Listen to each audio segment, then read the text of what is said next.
Hey guys, welcome to resource point. आज हम लोग डिस्कस करेंगे विजन आईएएस की करंट अफेयर्स जो कि हमारी मई मंथ की चल रही है। तो यहाँ पे हम लोग साइंस एंड टेक में देख रहे थे, तो साइंस एंड टेक की एक लेसन आ चुकी है, दो टॉपिक बची हुई है, इसे हम लोग आज कंप्लीट कर लेते हैं। फर्स्ट है नेग्लेक्टेड ट्रॉपिकल डिजीज़, इसके बारे में डिटेल में देखने वाले। एंड देन यहाँ पे म्यूकोरमाइकोसिस जो कि काफ़ी ज़्यादा इंपॉर्टेंट है, इस बार आप लोग जानते हो कि कितना ज़्यादा इसके द्वारा आतंक फैलाया गया है, ये ब्लैक फंगस वगैरह है। तो सारी चीज़ें हम लोग डिटेल में देखेंगे।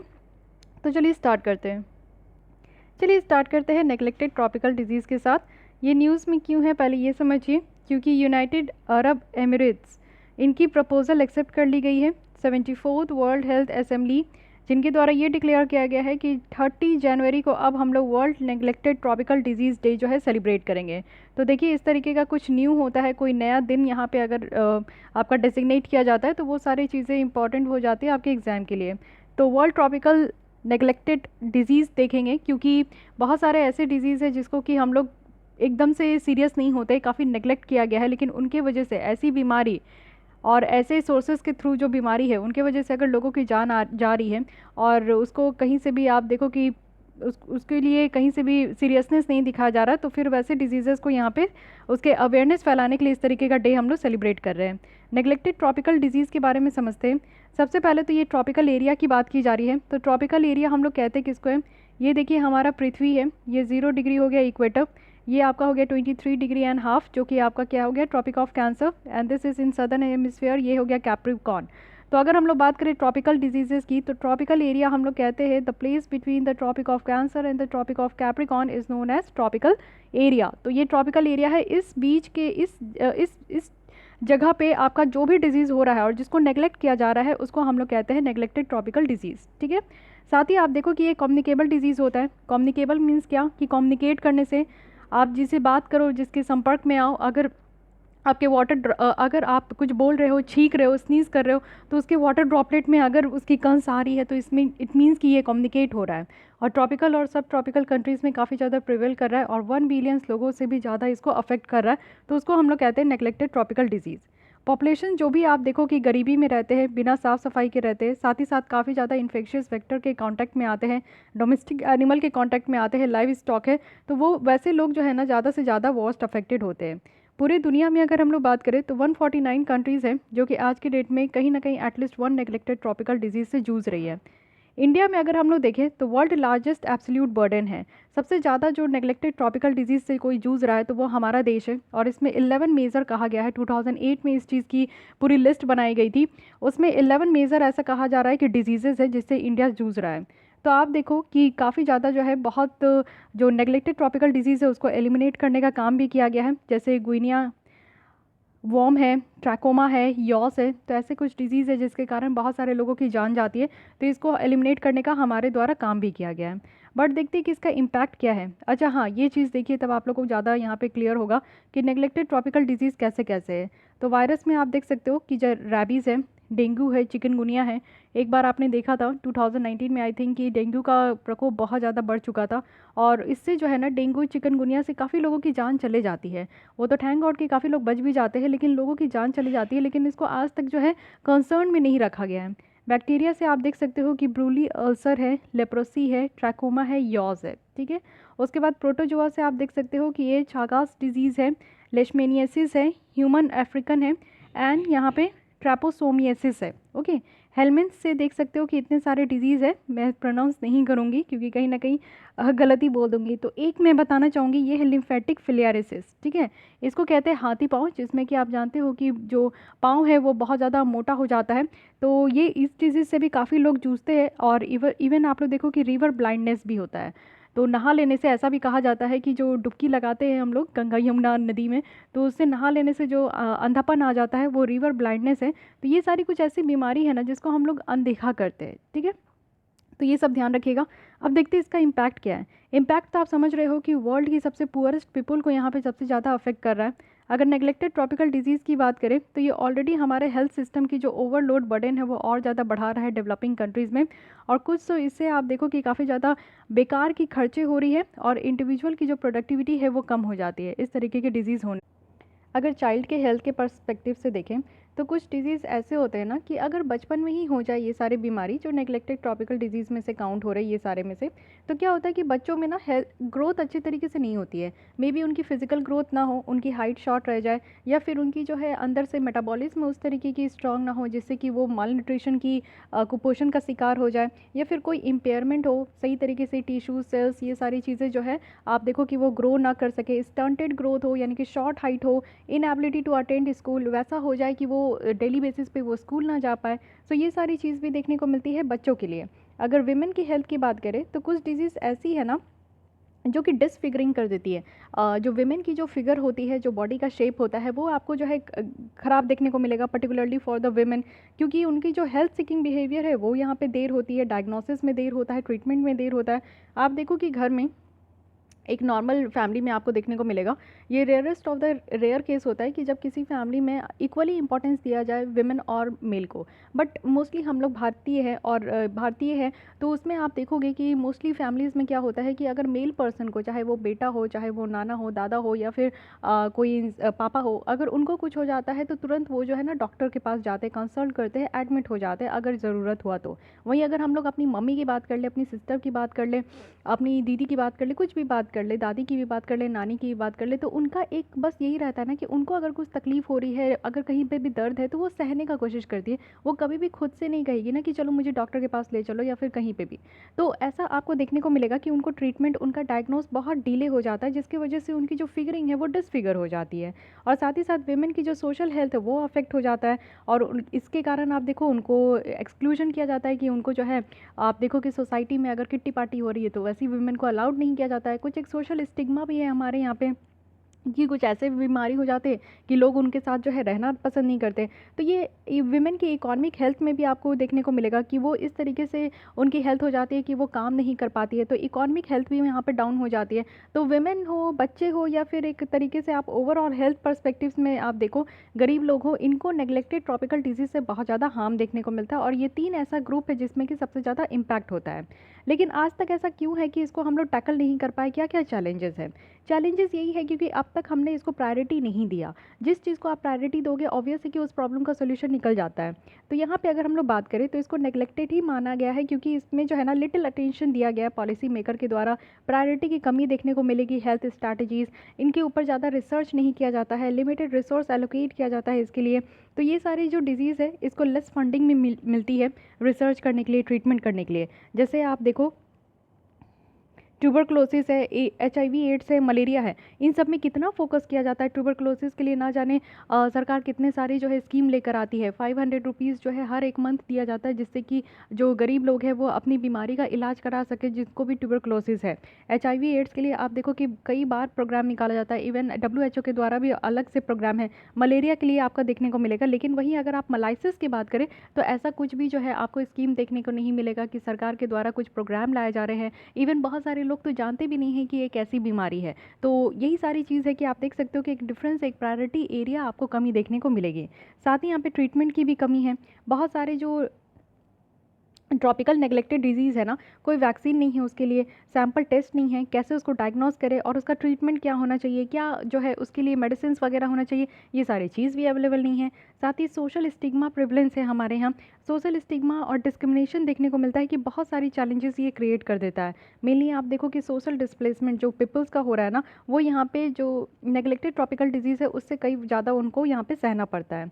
वे फॉरवर्ड में बताया जा रहा है कि सबसे पहले तो हमें प्रायोरिटी करना चाहिए कि ये सारे डिजीज़ भी जो है, अगर एक भी किसी भी तरीके से अगर एक डिजीज़ भी किसी एक इंसान को होता है तो आई थिंक कि उसके लिए प्रायोरिटी मेजर में रखना चाहिए, क्योंकि बीमारी एक ऐसी चीज़ है चाहे वो किसी को भी हो वो बर्बाद ही कर देता है। तो हमें रिसोर्स मोबिलाइजेशन की ज़रूरत है, पब्लिक प्राइवेट पार्टनरशिप की ज़रूरत है, कम्युनिटी मोबिलाइजेशन की ज़रूरत है जो कि यहाँ पे प्रायोरिटी बेसिस पे होना चाहिए। सर्विलांस करने की ज़रूरत है, मॉनिटरिंग की ज़रूरत है जो कि अर्जेंटली नीड है, और इसको हम लोग एक साथ ला सकते हैं कि कैसे हम लोग जो है, अगर हम लोग इसके ऊपर रिसर्च एंड डेवलपमेंट करेंगे तो ऑब्वियस से है कि इस तरीके की डिजीज़ की जो है आपको वैक्सीन भी देखने को मिलेगा, मेडिसिन भी देखने को मिलेगा, प्रॉपर ट्रीटमेंट भी देखने को मिलेगा, और वो सारे कॉस्ट इफेक्टिव भी होंगे, कॉस्टली नहीं होंगे। साथ ही रेगुलर ब्रीफिंग भी करना चाहिए मीडिया का इस्तेमाल करके, जिससे कि ये सारे जो है जितनी भी बीमारी है उसको अलग कर सके, हटा सके, जो भी स्टिग्मा है उसको दूर कर सके, लोगों के मन में जो भेदभाव आ जाता है इस तरीके की बीमारी लेकर, वो सारी चीज़ें हम लोग हटा सके। कम्युनिटी बेस्ड प्रोग्राम को डेवलप करने की ज़रूरत है, जिससे कि जितने भी डिसेबल पर्सन है ना उनको रिहेबिलिट कर सकते हैं। तो ये सारा काम यहाँ पे कहा जा रहा है कि करना चाहिए। लेकिन एक डिड यू नो कॉन्सेप्ट है कि 30 जनवरी को लेप्रोसी डे भी ऑब्जर्व किया जाता है हमारे भारत में, जिसमें कि जो महात्मा गांधी के यहाँ पे मृत्यु इनकी जो है इस दिन हत्या हो गई थी, तो इसलिए इसको हम लोग 30 जनवरी को इस दिन के जैसा भी हम लोग यहाँ पे इसको मतलब कि एक होता है ना कि ऑब्जर्व करते हैं। जो वर्ल्ड है वो सेलिब्रेट करता है leprosy day on the last Sunday of January. तो ये ध्यान रखना है कि इंडिया में और वर्ल्ड का जो है ये अलग अलग देखने को मिलेगा। बात करते हैं यहाँ पे कि नेग्लेक्टेड ट्रॉपिकल डिजीज़ को यहाँ पे हटाने के लिए, इराडिकेट करने के लिए क्या क्या इनिशिएटिव लाए गए हैं। तो WHO के द्वारा एक नया रोड मैप लाया गया जो कि इस साल से लेकर 2030 तक है, और 3 स्ट्रैटेजिक शिफ्ट में यहाँ पे हम लोग ख़त्म करेंगे नेग्लेक्टेड ट्रॉपिकल डिजीज़। तो फाइनली WHO का आँख खुला है और वो यहाँ पे कुछ रोड मैप लेकर आए हैं। सबसे पहला है कि मेजरिंग प्रोसेस को यहाँ पे लेकर आना है। मेजरिंग प्रोसेस से लेकर मेजरिंग इम्पैक्ट है, यानी कि प्रोसेस क्या क्या है इन नेग्लेक्टेड ट्रॉपिकल डिजीज़ को एलिमिनेट करने का, और कहाँ कहाँ इसका इम्पैक्ट हो रहा है, कैसा इम्पैक्ट हो रहा है, ये सारी चीज़ें देखा जाएगा। साथ ही डिजीज़ स्पेसिफिक प्लानिंग से लेकर यहाँ पे आपका जो है जितने सेक्टर यहाँ पे काम कर रहे हैं उन सबको कोलैबोरेट किया जाएगा।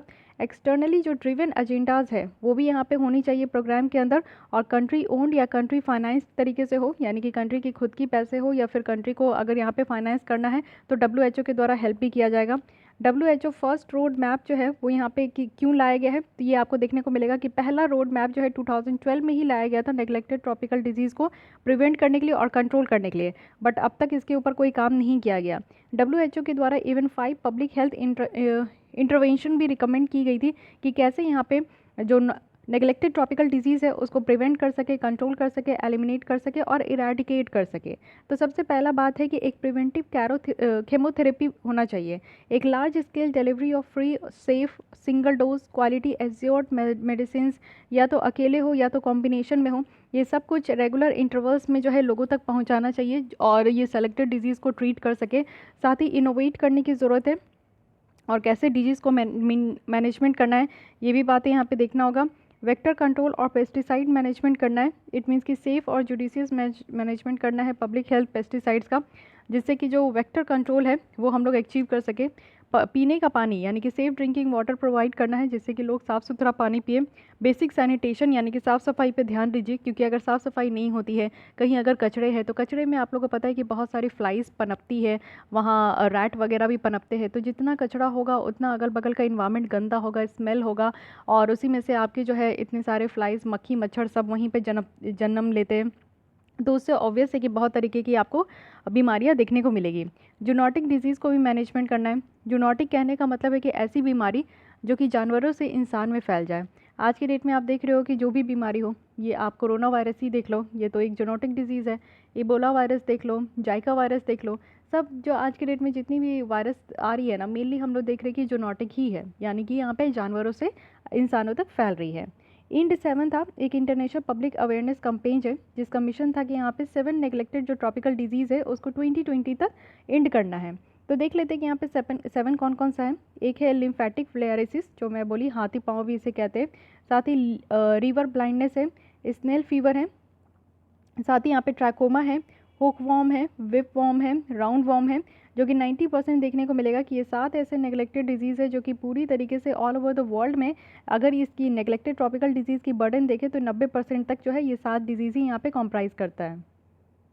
इसी के साथ आप देखो बांग्लादेश, इंडिया और नेपाल है जो कि अपने यहाँ एक इनिशिएटिव लेकर आए कि काला आज़ार एक पब्लिक हेल्थ प्रॉब्लम है, 2005 में इसको एलिमिनेट करना है। इस तरीके का जो है यहाँ पे इनिशिएटिव लाया गया था 2005 में कि काला आज़ार को पूरी तरीके से यहाँ पे, जिसको ब्लैक फीवर भी कहते हैं, इसको एलिमिनेट करना है। तो ये हमारे द्वारा बांग्लादेश और नेपाल के द्वारा इस तरीके का स्कीम लाया गया है। ठीक है, तो नेग्लेक्टेड ट्रॉपिकल डिजीज़ के बारे में हमने देख लिया, ये पूरी तरीके से इसकी बात रही, किसे कहते हैं ये समझ में आ गया। और पूरे वर्ल्ड में इंडिया सबसे फर्स्ट नंबर पे है जहाँ पे 11 मेजर नेग्लेक्टेड ट्रॉपिकल डिजीज़ जो है पाए जाते हैं। इसका क्या इम्पैक्ट है, डिफरेंट आप देखो, प्रोटोजोआ में कौन कौन से है, वायरस में कौन कौन से, बैक्टीरिया में कौन कौन से, हेलमिन्थ्स में कौन कौन से, इसको ज़रूर ध्यान देते रहिएगा। और साथ ही साथ आप देखो कि चैलेंजेस क्या क्या हैं और वे फॉरवर्ड यहाँ पे बताया गया है। ओके, चलिए आइए नेक्स्ट आर्टिकल पे चलते हैं जो कि है म्यूकोरमाइकोसिस। तो जानते हैं न्यूज़ में क्यों है, क्योंकि इसको हम लोग ब्लैक फंगस भी कहते हैं और ये देखने को मिला है कि काफ़ी ज़्यादा बहुत सारे राज्यों में ये बढ़ते जा रहा था, जिसे इसको एपिडेमिक कहा गया है। और एपिडेमिक जो कहा गया है ये एपिडेमिक डिजीज़ एक्ट 1897 है, इसको यहाँ पे इस कानून के तहत इसको एपिडेमिक घोषित कर दिया गया। ठीक है, पैंडेमिक और एपिडेमिक के बीच में क्या डिफरेंस है ये आप लोग बताइए। कई बार मैं डिस्कस कर चुकी हूँ, मार्च 2020 से ही मुझे लग रहा है कि मैं इसी के बारे में बात करते जा रही हूँ। अब आपकी बारी है, आप नीचे मुझे बताओ कमेंट बॉक्स में। म्यूकोरमाइकोसिस के बारे में कुछ यहाँ पे बेसिक देख लेते हैं कि म्यूकोरमाइकोसिस जो कि ICMR के द्वारा ये बताया गया है कि एक फंगल इन्फेक्शन है जो कि लोगों को मेनली अफेक्ट करता है। जो भी यहाँ पे मेडिकेशन में है ना हेल्थ प्रॉब्लम को लेकर, तो उनको यहाँ पे अफेक्ट करता है और उनकी जो एबिलिटी है पैथोजन से लड़ने का वो यहाँ पे कम हो जाता है। साथ ही साथ आप देखो कि इसको ब्लैक फंगस कहते हैं क्योंकि जो टिश्यूज़ अफेक्ट होता है ना वो यहाँ पे निक्रॉस है और इसको जो है ये टिश्यूज़ को पूरी तरीके से काला कर देता है, इसलिए इसको ब्लैक फंगस कहते हैं। पहले इसको जो है जाइगोमाइकोसिस कहते थे, एक सीरियस था बट रेयर फंगल इन्फेक्शन था जो कि ग्रुप ऑफ मोल्ड यानी कि म्यूकोरमाइसिट्स से ये पाया जाता था, ये होता था, इसलिए इसको जो है जाइगोमाइकोसिस कहते थे। बट अब इसका नाम बदल के म्यूकोरमाइकोसिस हो गया है। एक साथ जब ये सारे मोल्ड्स रहते हैं ना, पर्टिकुलरली आप देखो कि मिट्टी में रहते हैं या फिर कोई डिके ऑर्गेनिक मैटर में रहते हैं या फिर आपको पत्ते में देखने को मिलेगा, कंपोस्ट पाइल हो गया, रॉटन वुड्स में हो गया, इन सारे जगह पे ये सारे मोल्ड्स आपको देखने को मिलेंगे। फंजाई का एग्जाम्पल क्या है? फंजाई का एग्जाम्पल आपको देखने को मिलेगा कि मोस्टली कॉज ये माइकोरमाइकोसिस है, जिसमें कि आपको ये सारे फंजाई देखने को मिलेगा। राइजोपस स्पेसीज़ है, म्यूकोर स्पेसीज़ है, राइजोम्यूकोर स्पेसीज़ है, ये सारे स्पेसीज़ है जो कि आपको यहाँ पे फंजाई का एग्जाम्पल देखने को मिलेगा। बहुत सारे पीपल्स जो है यहाँ पे माइक्रोस्कोपिक फंगल स्पोर्स से यहाँ पे हर एक दिन कांटेक्ट में आते हैं, बट ये मेनली अफेक्ट करता है उन लोगों को जिनकी इम्यून सिस्टम वीक है। जैसे कोरोना वायरस भी आप जानते हो कि वैसे ही लोगों को ढूंढता है जिनकी इम्यून सिस्टम वीक है, या फिर लोगों को अफेक्ट करता है और उसकी इम्यून सिस्टम जो है कमज़ोर हो जाती है। लेकिन मेनली आप देखो कि जिसकी इम्यून सिस्टम वीक है उसी को ये जो फंगल अटैक देखने को मिलेगा। एक बार जो लोग यहाँ पे इन्फेक्ट हो जाते हैं, इनहेलेशन, इनकोलेशन और इंजेशन जो कि फंगल स्पोर्स का है, तो उनको इस तरीके का बीमारी देखने को मिलेगा। मेनली आप देख रहे थे कि बहुत सारे लोगों को इस बार क्या हुआ ना सेकेंड वेव में कि ऑक्सीजन की कमी हो गई। मेनली आप देखो कि ऐसे लोग जिनकी इम्यूनिटी जो है बहुत ज़्यादा सप्रेस हो चुकी थी, इसमें आपके डायबिटीज़ के, ब्लड प्रेशर के पेशेंट आपको देखने को मिलेंगे। तो क्या हुआ कि उनकी ऑक्सीजन लेवल कम हो गई, हालांकि वो कोरोना के खतरे से बाहर निकल गए थे, लेकिन आप देखो कि बहुत सारे पेशेंट को रिकवर होने में काफ़ी टाइम लग गया और काफ़ी लोग जो है ना कोरोना के खतरे से बाहर निकलने के बाद भी काफ़ी लंबे समय तक जो है वो आपका ऑक्सीजन सिलेंडर में ही थे, ऑक्सीजन उनको लेना पड़ रहा था उस ऑक्सीजन सिलेंडर के थ्रू। तो क्या हो रहा था कि जो पाइप लगी रहती है ना ऑक्सीजन सिलेंडर से वो आपके नोज़ल तक, तो वो पाइप जो है ना आप देखो कि उसी पाइप को एक पेशेंट में यूज़ किया गया, फिर वो पेशेंट ठीक होकर गया, फिर दूसरे पेशेंट आए तो वही पाइप आपका दूसरे पेशेंट में लगाया गया, फिर वो हटा, फिर तीसरे पेशेंट में। तो जो पाइप था मेनली आपको देखने को मिलेगा कि ये जो नाक में लगाया जाता था उसको तो चेंज कर दिया जा रहा था, बट ये जो नाक में जिससे कि ऑक्सीजन लेते हैं उससे जो लेकर ये पाइप आपका जो सिलेंडर तक कनेक्टेड था ना, ये पाइप सेम था। और इसी पाइप में आप देखो कि लंबे समय से जो है ये आपका इस्तेमाल हो रहा था बहुत सारे डिफरेंट लोगों पे, और इसमें आपका जो है ना यहाँ पे फंगस जम गया था। इसी फंगल इन्फेक्शन, इसी से जो है ना ये इतना ज़्यादा फंगल इन्फेक्शन देखने को मिला लोगों में। ठीक है, तो ये एक कारण था। म्यूकोरमाइकोसिस की अगर बात करें तो सबसे अच्छी बात ये है कि ये कंटाजियस नहीं है, जैसे कि आप देखो कि ये बहुत तेज़ी से नहीं फैलता है लोगों में, और साथ ही साथ ये इन्फेक्टेड लोग से जो है ना ये आपका स्प्रेड भी नहीं होता है, ये लोगों में और एनिमल में स्प्रेड भी नहीं होता है। लेकिन इसका सिम्टम्स क्या है? तो इसका सिम्टम्स देखने को मिला है कि जो पेशेंट है कोविड-19 के, डायबिटीज़ के, या फिर उनका जिनका इम्यून सिस्टम बहुत कम है, या फिर केमोथेरेपी पे चल रहे, या फिर कोई और ऑर्गन ट्रांसप्लांट कराए हैं, तो वैसे लोगों पे जो है इनका सिम्टम्स देखने को मिला। सबसे पहले नेज़ल ब्लैकेट देखने को मिला कि नाक जो है पूरी तरीके से ब्लॉक हो रहा है, या फिर नाकों से आप देखो कि ग्रे कलर की जो है वाटरिंग हो रही है। ब्लैकिश और ब्लडी नेज़ल डिस्चार्ज हो रहा है, ब्लैकिश यहाँ पे कहा गया, तो ठीक है अगर ब्लैक कलर की डिस्चार्ज हो रही है या फिर खून के साथ अगर नाक से यहाँ पे खून निकल रहा है, तो ये सारे एक सिम्टम्स यहाँ पे बताया गया है। वन साइड फेशियल पेन है, यानी कि एक बताया गया था कि आंखों के नीचे जो आपका चिक्स वाला एरिया है ना यहाँ पे पेन होगा, और यहीं पे आपका स्वेलिंग वगैरह भी हो जाएगा आंखों के नीचे। ब्लैकिश डिस्कलरेशन हो जाएगा, यानी कि नोज़ के पास और पैलेट के पास आपका काला कलर का एरिया यहाँ पे आपका बन जाएगा। साथ ही ब्लर्ड विज़न होगी, जब ये वायरस आपके आंखों के पीछे रेटिना में इफ़ेक्ट करता है तो उसके बाद जो है आपकी विज़न यहाँ पे ब्लर हो जाती है, दिखना बंद हो जाता है। टूथेक होता है, अगर ये दांत में आपका इफ़ेक्ट किया है तो उससे जो है दांतों में दर्द होती है, चेस्ट पेन होता है। तो ये सारे जो यहाँ पे आपको देखने को मिलेगा कि ये सब यहाँ पे सिम्टम्स था। प्रिवेंशन क्या है? तो प्रिवेंशन बस एक ही है कि साफ़ सफाई। ये जो पाइप है ना, ये आपका बदला नहीं गया, इसको साफ़ सफाई नहीं किया गया, इसलिए इस तरीके की जो है बीमारी आपको देखने को मिला बहुत सारे पेशेंट में। तो पर्सनल हाइजीन की ज़रूरत है, साथ ही साथ अपने बॉडी पार्ट्स को क्लीन और ड्राई रखने की ज़रूरत है, specially in the case of diabetic patient. साथ ही यहाँ पे ब्लड शुगर को मॉनिटर करने की ज़रूरत है। ट्रीटमेंट में क्या था कि म्यूकोरमाइकोसिस को यहाँ पे ज़रूरत है कि एंटी फंगल मेडिसिन दिया जाए। यूजुअली आप देखो कि एम्फोथेरेनिन बी और पोसाको नेजोल और ये सारी दवा दिए जा रहे थे। और फिर आप देखो कि म्यूकोरमाइकोसिस जो है सर्जरी की ज़रूरत है, जिससे कि जहाँ पे भी टिश्यू इन्फेक्ट हुआ है ना, तो उसको काट करके निकाल दिया जा रहा था। बहुत तरीके की आपको सर्जरी देखने को मिला होगा लोगों में। चलिए एक पिक्चर मैं आप लोगों को दिखा देती हूँ, क्योंकि जब आप सर्च करोगे ना तो बहुत भयानक जो है इसकी फिगर सब निकल कर आती है। तो आप लोग भी डायग्राम जो है अपने हिसाब से आप लोग देख सकते हो। आप लोग को ज़्यादा परेशानी ना हो, बस थोड़ा बहुत एक आपको समझ होना चाहिए कि ये है क्या म्यूकोरमाइकोसिस। तो ये आप देख सकते हो कि ये इस तरीके से जो भी टिश्यू यहाँ पे अफेक्ट होता है उसको काला कर देता है, इसलिए इसको ब्लैक फंगस कहते हैं। और साथ ही साथ आप देखो कि नोज़ के पास अगर ये अफेक्ट हो रहा है तो इस तरीके से आपका जो है स्वेलन हो जाएगा, डार्क हो जाएगा वो एरिया, या आंखों के नीचे यहाँ पे आपका डार्क हो जाएगा ये एरिया। और कुछ इस तरीके का ये दुष्ट प्राणी है जो कि इतना परेशानी कर रहा है। और इस तरीके से आप देख सकते हो कि नाक की तरफ से ये जाता है और उसके बाद लंग्स में भी ऐसे अफेक्ट करता है। ओके, तो थोड़ा बहुत आइडिया होना चाहिए आपको। तो ये सारी चीज़ें देख लिए। अदर टाइप ऑफ फंगल भी देख लेते हैं, क्योंकि ब्लैक के बाद जो है बैक टू बैक हम लोग देख रहे थे कि वाइट फंगस भी है, येलो फंगस भी है, तो इसके बारे में भी क्लियरिटी रहना चाहिए। तो देखिए वाइट फंगस, जिसको यहाँ पे कैंडिडियासिस भी कहा जा रहा है, ये एक फंगस के कारण होता है जिसका नाम कैंडिडा है। जब ये फंगस जो है प्राइवेट पार्ट्स को अटैक करते तो वाइट कलर डिस्चार्ज होता है, इसलिए इसका नाम जो है वाइट फंगस रखा गया है। ये आपका क्लियर होना चाहिए कॉन्सेप्ट कि किसी भी फंगस को यहाँ पे कलर के हिसाब से नाम क्यों दिया गया है, क्योंकि उस कलर का जो है उसमें प्रभाव देखने को मिलता है। येलो फंगस की बात करें तो ये मोल्ड्स के कारण होता है, यानी कि मोल्ड्स एक टाइप का फंजाई है जो कि हमारे इन्वायरमेंट में पाया जाता है। येलो कलर पस होता है, ये आपका पूरा पस हो जाएगा उस एरिया में जहाँ पे ये फंगस अफेक्ट किया है, तो येलो कलर का पस होता है, इसलिए हम लोग इसको येलो फंगस कहते हैं। एस्पेरिजिलोसिस भी है जो कि यहाँ पे कॉमन मोल्ड एस्पेरिजिलस के द्वारा ये होता है, इसलिए इस तरीके का फंगल इन्फेक्शन कहते हैं। तो ये मेनली 3 तरीके की यहाँ पे न्यूज़ में थी, तो इसको ध्यान रखना है। अब डिटेल समझ आते हैं फंजाई के बारे में, क्योंकि 2020 में आप देखे थे कि सेल के बारे में बात हो रहा था, जो कोरोना वायरस, तो यूपीएससी ने प्लांट सेल एनिमल सेल से क्वेश्चन पूछ दिया था। तो इसलिए ये जो आपका ब्लैक फंगस है, म्यूकोरमाइकोसिस है, इससे यूपीएससी क्वेश्चन नहीं पूछेगा, क्योंकि सबको पता है कि यही पढ़ के आएगा इंसान। तो ये पूछ लेता है फंजाई के बारे में बेसिक, ठीक है। तो थोड़ा बहुत जो है ना यूपीएससी की डिमांड और यूपीएससी के माइंड को रीड करना सोचिए। फंजाई जो है ये आप देखो यूकारियोटिस है, यानी कि रिस्पॉन्सिबल होते हैं जितने भी तरीके का आपका डिकम्पोजिशन होता है, न्यूट्रिएंट साइकिल है इन्वायरमेंट में।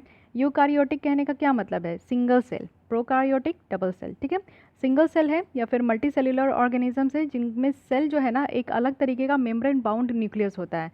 मेम्ब्रेन यहाँ पे न्यूक्लियस है, इसके चारों ओर मेम्ब्रेन देखने को मिलेगा, इसको हम लोग यूकारियोटिक कहते हैं।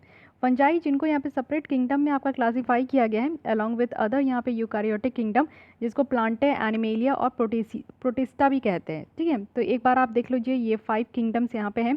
तो सेल टाइप प्रोटिस्टा है, फंजाई है, प्लांटे है और एनिमेलिया है। सेल टाइप क्या है? प्रोकारियोटिक है। प्रोटिस्टा में क्या है? यूकारियोटिक है। फंजाई यूकारियोटिक है, सिंगल सेल है। और प्लांटे भी यूकारियोटिक है, ठीक है। सेल वॉल की अगर हम लोग बात करें तो किसी किसी में होता है प्रोटिस्टा में, और ये चिटिन के विदिन ये आपका ये प्रेजेंट होता है, चिटिन के साथ प्रेजेंट होता है, एब्सेंट होता है। एनिमीलिया में सेल वॉल नहीं होता है, ठीक है। वहीं अगर न्यूक्लियर मेम्ब्रेन की बात करें तो ये किस में होता है? ये मोनेरा में नहीं होता है, बाकी आपको प्रोटिस्टा, फंजाई, प्लांटे, एनिमीलिया सब में होता है। बॉडी ऑर्गेनाइजेशन की बात करें तो ये सेलुलर है, मल्टी सेलुलर है, टिश्यूज़ है। मोड ऑफ न्यूट्रिशन की बात करें तो ये आप देख सकते हो, इतना आपको ये सब आप देख सकते हो। मोड ऑफ न्यूट्रिशन क्या है? ऑटोट्रॉपिक है, यानी खुद ही अपना भोजन बनाते हैं। मोनेरा, प्रोटिस्टा भी ऑटोट्रॉपिक है। हेट्रोट्रॉपिक है, यानी कि दूसरे के ऊपर डिपेंडेंट होते हैं। तो ये चीज़ें ध्यान रखिएगा। कॉमन एग्जाम्पल आप फंजाई का देखो तो ये ईस्ट है, रस्ट है, मोल्ड्स है, मशरूम वगैरह है, तो ये सब जो है फंजाई के ही पार्ट होते हैं, टाइप्स होता है, ठीक है। ऑल अबाउट फंजाई देख लेते हैं, इनकी फीचर्स कैसी होती है। तो ये इन्वायरमेंट में होते हैं, मॉइस्ट और स्लाइटली एसिडिक भी होने देखने को मिलेगा। या तो ये लाइट के प्रेजेंट में ही ग्रो होते हैं, या तो बिना लाइट के प्रेजेंट में ये ग्रो होते हैं। कुछ जो फंजाई होते हैं वो सिंगल सेल्ड होते हैं, लेकिन कुछ फंजाई आपको मल्टी सेलुलर देखने को मिलेगा। सिंगल सेल फंजाई को ईस्ट कहते हैं, और कुछ जो फंजाई जो कि ऑल्टरनेटिव देखने को मिलेगा सिंगल सेल ईस्ट या फिर मल्टी सेलुलर फॉर्म, तो ये डिपेंड करता है कि उनके लाइफ साइकिल में वो कौन से स्टेज में है। सेल अगर स्ट्रक्चर की बात करें तो सेल वॉल जो है इसमें आपका चिटिन और पॉलीसैकेराइड्स भी होता है। तो देखिए इतना डेप्थ में जाने की ज़रूरत नहीं है, हल्का फुल्का ध्यान रखिए। जो मल्टी सेल्यूलर फंजाई की बॉडी होती है वो सेल से बना होता है और एक दूसरे से ये आपका जो है बाइंड होता है। तो सेल स्ट्रक्चर की बारे में इतना काफ़ी है। न्यूट्रिशन के बारे में बात करें तो बहुत सारे जो मोस्ट ऑफ द जो फंगस होते हैं वो सॉल्युबल ऑर्गेनिक मैटर को एब्जॉर्ब करते हैं डेड सब्सटेंस से। और ये एक अगर फंगस जो है लाइव होस्ट से अगर ये सब्सटेंसेस को लेते हैं विदाउट हार्मिंग इट, तब इसको हम लोग सिम्बॉइंट कहते हैं या फिर म्यूचुअलिस्ट भी कहते हैं। ओके, सम फंजाई जो कि पैरासाइटिक है, या तो ये प्लांट को इन्फेक्ट करेंगे या तो एनिमल को इन्फेक्ट करेंगे। रिप्रोडक्शन की बात करें तो फंजाई जो है वो रिप्रोड्यूस करते हैं एसेक्सुअली, फ्रेगमेंटेशन हो गया, बर्डिंग हो गया, स्पोर्स प्रोड्यूस करते हैं या फिर सेक्सुअली भी होता है। तो इनका रिप्रोडक्शन दोनों तरीके से देखने को मिलेगा, एसेक्सुअली भी और सेक्सुअली भी। जब दोनों मेटिंग टाइप्स जो है प्रेजेंट होते हैं सेम मिसेलियस में तो इसको होमोथैलिक भी कहते हैं। ठीक है, एप्लीकेशन अगर हम लोग देखें तो फंजाई का हम लोग फूड इंडस्ट्री में बहुत ज़्यादा यूज़ करते हैं। जैसे ईस्ट जो है वो बेकिंग में यूज़ होता है, चीज़ वगैरह में, वाइन मेकिंग में काफ़ी ज़्यादा यूज़ होता है। इवन फंजाई की बात करें तो मेडिसिन वगैरह में यूज़ होता है। जैसे एंटीबायोटिक है पेनिसिलिन, तो इसमें यूज़ होता है। पेस्ट कंट्रोल में अगर आप देखो तो कुछ फंजाई जो है इसको जो बहुत सारे पेस्ट है, कीटनाशक है, उनके ग्रोथ को सप्रेस करने के लिए होता है। या फिर ऐसे जो कीट फटंगे होते हैं, इंसेक्ट्स होते हैं, माइट्स होते हैं, वीड्स होते हैं जो कि पूरी तरीके से प्लांट्स को खा जाते हैं, फसल को बर्बाद कर जाते हैं, तो उनको मारने के लिए ये आपका पेस्ट कंट्रोल में काफ़ी यूज़ होता है। Okay, so this is all about mucormycosis. तो आई होप कि आपको ये लेसन अच्छा लगा होगा, काफ़ी कुछ समझ में आए होंगे कि म्यूकोरमाइकोसिस के बारे में, कि इसको पहले क्या कहा जाता था, इसके पहले का नाम, अभी का नाम, सब पूरा नामांकन आपको याद रखना है। इसमें क्या क्या टाइप्स होते हैं, क्या सिम्टम्स है इसमें, और कैसे इससे प्रिवेंट हो सकते हैं, क्या ट्रीटमेंट है, ये चीज़ें ध्यान रखनी है। अगर आपसे ऑप्शन आ जाए कि mucormycosis can be prevented by taking vaccine, तो आप समझ सकते हो कि ये गलत है, क्योंकि अभी तक ये मेडिसिन में ही चल रहा है। इसके अलावा वाइट फंगस, येलो फंगस, ये सब कुछ आपके बारे में इसके बारे में क्लियर होना चाहिए, फंजाई के बारे में क्लियर होना चाहिए, और थोड़ा बहुत इसकी कैरेक्टरिस्टिक भी पता होना चाहिए कि अगर यूपीएससी किसी भी तरीके से क्वेश्चन बनाकर फेंके तो आप उसको टैकल कर सको, कैच कर सको। ओके, सो गाइस आज के लिए बस इतना ही है। नेक्स्ट हम लोग कल्चर में देख लेंगे इसकी लेसन। और आपको अगर ये लेसन अच्छी लगती है तो लाइक कीजिए, अपने दोस्तों के साथ भी शेयर कर सकते हैं। फिर भी कोई डाउट, कोई सजेशन है तो आप कमेंट करना ना भूलें, एंड मेक श्योर कि आपने हमारे चैनल को सब्सक्राइब कर लिया है। मिलते हैं कल हम लोग इसी टाइम पे। आज के लिए बस इतना ही। Thank you.